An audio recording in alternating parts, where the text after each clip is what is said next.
اطيب سمك مسقوف ومقلي تاكله بكربلاء، واكيد مطبق اسم دجاج الشوايه غير نكهه وغير. وهذا اطيب مسقوف راح تلقوه بكربلاء يم مندي بلقيس، اقدم دجاج يمني من ارض صرعه الكربلاء. هاي الدجاجه الحرازيه، هذه الطريقة يعني فريدة في اليمن. وهذا تمن البخاري صار جاهز. الدجاجه الحرازيه ويا هذا التمن طعمها راح يقعد توب.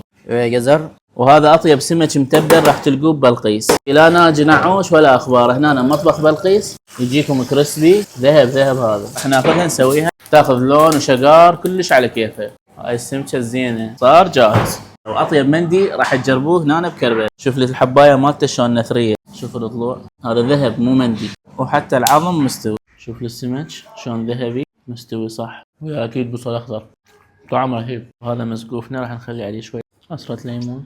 هذا السنسور كل الشعب العراقي يحب. طبعا السمكة خيالية كلش عجبتني. طبعا هذا دجاج حرازي يمني، دجاج عراقي 100%. وهذا الجزر الدجاجة مالتهم رهيبة. أهم جزء بها هذا اللي هو بيه لحم وشحم مقسم، تاخذه للتمن وتسويها اللقمة. أكيد صالة موجودة عندهم وتوصيل دليفري وسفري، واعتمدوا عليهم بكل مناسباتكم وغديات. عنوانهم كربلاء حي الحسين قرب ساحة علي الأديب.